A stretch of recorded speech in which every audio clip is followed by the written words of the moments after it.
മൂന്നാർ ഭൂമി കയ്യേറ്റവും എം മണിയുടെ പരസ്യ പ്രസ്താവനയെ തുടർന്നുള്ള വിവാദങ്ങളും കൊടുമ്പിരി കൊള്ളുമ്പോൾ അദ്ദേഹത്തിൻ്റെ സഹോദരൻ ലംബോദരൻ്റെ പേരും വീണ്ടും ഉയർന്നു കേൾക്കുന്നു. സമൂഹ മാധ്യമങ്ങളിൽ അടക്കം മൂന്നാർ ഭൂമി കയ്യേറ്റത്തിൻ്റെ രാജാവെന്ന പേരിലാണ് ലംബോദരൻ അറിയപ്പെടുന്നത്.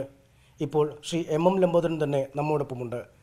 കോട്ടയത്തു നിന്നും ഒട്ടേ വയറും പട്ടിണിയുമായി ഇടുക്കിയിലേക്ക് കയറിയ ലംബോദരൻ ഇപ്പോൾ ആഡംബര ബംഗ്ലാവ്, ബെൻസ് കാറ്, വാഹനങ്ങൾ, ഏക്കർ കണക്കിന് സ്ഥലം, ഇത്തരം ആരോപണങ്ങളാണ് സമൂഹ മാധ്യമങ്ങളിലടക്കം സജീവമായി വന്നുകൊണ്ടിരിക്കുന്നത്. ഈ ആസ്തിയൊക്കെ ഉണ്ടോ, അതോ എങ്ങനെയുണ്ടായി? ഈ ചെറിയ പ്രാരാബ്ദം നിറഞ്ഞൊരു ബാല്യത്തിൽ നിന്നും ഈ ആസ്തിയിലേക്ക് എങ്ങനെ വന്നു? യഥാർത്ഥത്തിൽ ഞാനിവിടെ കഞ്ചാവ് കൃഷിക്കോ മദ്യത്തിൻ്റെ കച്ചവടത്തിനോ കള്ളക്കടത്തിനോ കള്ളനോട്ടിൻ്റെ ഏർപ്പാടോ സാമൂഹ്യവിരുദ്ധമായ ഒരു പ്രവൃത്തിയും എൻ്റെ ജീവിതത്തിൽ ഞാൻ പൊതുരംഗത്ത് പ്രവർത്തിച്ചപ്പോഴുള്ള ആ പ്രിൻസിപ്പിൾ നിലനിർത്തി തന്നെയാണ് പൊതുരംഗം വിട്ടതിന് ശേഷവും ഞാൻ പ്രവർത്തിക്കുന്നത്. എനിക്ക് ഇവിടെ കയ്യേറ്റം എന്ന് പറഞ്ഞ് കഴിഞ്ഞ 2007 ഇവിടെ ഏറ്റവും വലിയ കയ്യേറ്റക്കാരനെന്ന പദവി എനിക്ക് ചാർത്തി തന്നത് അന്ന് LDFൻ്റെ നേതൃത്വത്തിലുള്ള ഗവൺമെൻറ് അധികാരത്തിലിരിക്കുമ്പോഴാണ്. അന്ന് ഈ ആക്ഷേപങ്ങൾ വരുമ്പോൾ CPMൻ്റെ ജില്ലാ സെക്രട്ടറിയാണ് മണിയാശാൻ്റെ സ്വാധീനം കൊണ്ട് ഇതെല്ലാം ഉണ്ടാക്കി എന്ന നിലയ്ക്കാണ്. അതുപോലെ തന്നെ എൻ്റെ എസ്റ്റേറ്റുകളെല്ലാം അങ്ങേരുടെ ബിനാമിയാണ് എന്നുള്ള നിലയ്ക്കുള്ള പ്രചരണങ്ങളാണ് അന്ന് വന്നത്.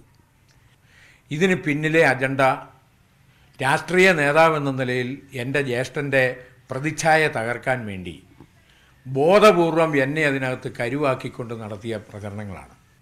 നമ്മുടെ ബഹുമാനപ്പെട്ട അന്നത്തെ മുഖ്യമന്ത്രി VS എനിക്കെതിരായിട്ട് അന്ന് പറഞ്ഞു, 10 വർഷം മുമ്പ് പാർട്ടിക്കകത്ത് കൊള്ള നടത്തിയതിന് ഞങ്ങൾ ലംബോദരനെ പുറത്താക്കിയതാന്ന് പറഞ്ഞു. ഏതായാലും അവിടെ മുതൽ പിന്നെ എന്നെ വേട്ടയാടില്ലായിരുന്നു. എന്തിനിങ്ങനെ വേട്ടയാടുന്നു? ഞാൻ രാഷ്ട്രീയക്കാരനല്ല. ഇപ്പോൾ LDFൻ്റെ ഗവൺമെൻറ് പോയി ബഹുമാനപ്പെട്ട നമ്മുടെ മുഖ്യമന്ത്രി സാറിൻ്റെ നേതൃത്വത്തിലുള്ളൊരു ഗവൺമെൻറ് വന്നു. 5 വർഷം ആ ഗവൺമെൻറ് അധികാരത്തിലിരുന്നു. ആ 5 വർഷക്കാലവും ഈ നാട്ടിൽ ജീവിച്ചവനാണ്. ഒരു ബുദ്ധിമുട്ടും എനിക്കുണ്ടായിട്ടില്ല. ഒരു സെൻറ്റ് വസ്തു പോലും ഞാൻ ഇവിടെ കയ്യേറുകയോ വില കൊടുത്ത് മേടിക്കാത്ത ഒരു വസ്തുവും എൻ്റെയോ എൻ്റെ കുടുംബാംഗങ്ങളുടെയോ കൈവശമില്ല. ഞാൻ പറയാമല്ലോ, എനിക്കും എൻ്റെ കുടുംബാംഗങ്ങൾക്കുമുള്ള വസ്തുവകകളുണ്ട്. ഏലത്തോട്ടവും എൻ്റെ ഈ വീടും ഇതിരിക്കുന്ന വസ്തുവിൻ്റെയും ഒരു മാർക്കറ്റ് വില അനുസരിച്ച് കണക്ക് കൂട്ടുമ്പം ചിലപ്പോൾ ഒരു 8-10 കോടി രൂപയുടെ ഇത് വന്നേക്കാം. എന്നെ സംബന്ധിച്ചിടത്തോളം ഞാൻ രാഷ്ട്രീയ രംഗം വിട്ട ശേഷം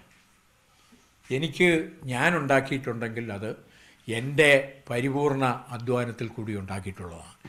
എന്തായാലും തനിക്കെതിരെ ഉന്നയിച്ചിരിക്കുന്ന അല്ലെങ്കിൽ ഉയർന്നു വരുന്ന മുഴുവൻ ആരോപണങ്ങളെയും ശ്രീ ലംബോദരൻ നിഷേധിക്കുകയാണ്. ഇതുമായി ബന്ധപ്പെട്ട ഏതു തരത്തിലുള്ള അന്വേഷണത്തെയും സംസ്ഥാന ഏജൻസിയുടെയോ കേന്ദ്ര ഏജൻസിയുടെയോ അടക്കം ഏതു തരത്തിലുള്ള അന്വേഷണത്തെയും അദ്ദേഹം സ്വാഗതവും ചെയ്യുന്നു.